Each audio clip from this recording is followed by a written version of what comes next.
कमले आसन बैसल बिमले, कमले आसन बैसल बिमले, बजावीना अभय स्वर दे, मनक अनहार सो व्याकुल, मनक अनहार सो व्याकुल, सभक उर्मे स्नेह भर दे।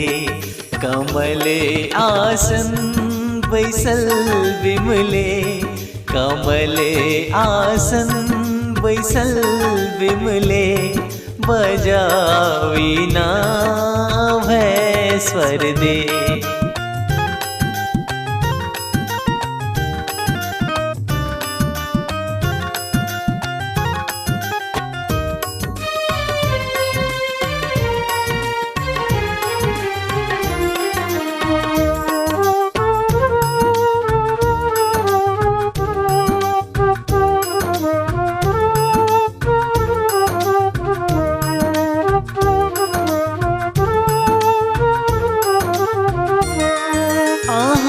करुणा नजरी फेरी तमेटत माँ दुखो भारी, आहा करुणा नजरी फेरी तमेटत माँ दुखो भारी, आहा के शरण में एलो किए अज्ञान संहारी, किए अज्ञान संहारी।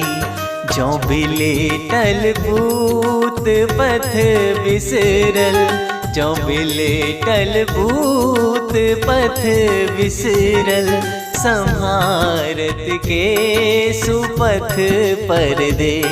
कमले आसन बैसल बिमले, बजावीना अभय स्वर दे।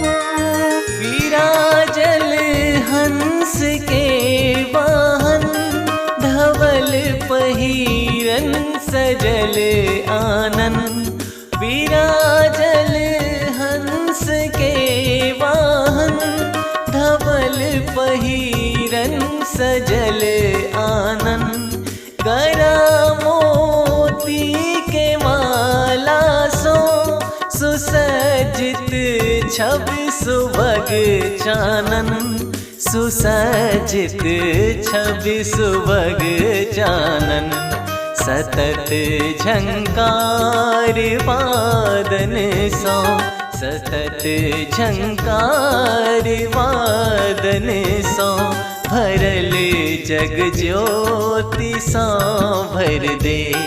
कमले आसन बैसल बिमले, बजावीना अभय स्वर दे।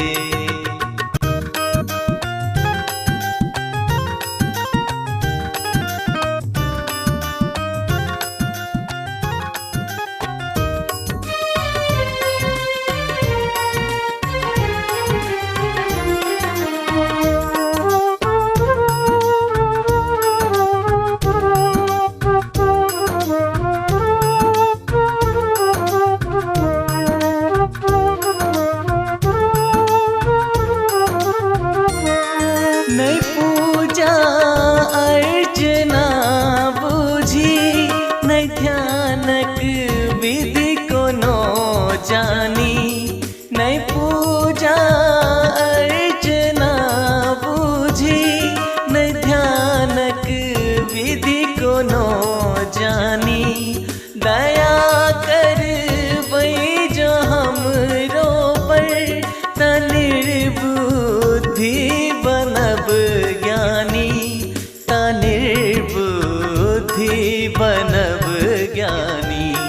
हमरे उद्धार हो जहिसो, हमरे उद्धार हो जहिसो, सकले कुविचार माहर ले। कमले आसन बैसल विमले, बजावीना अभय स्वर दे।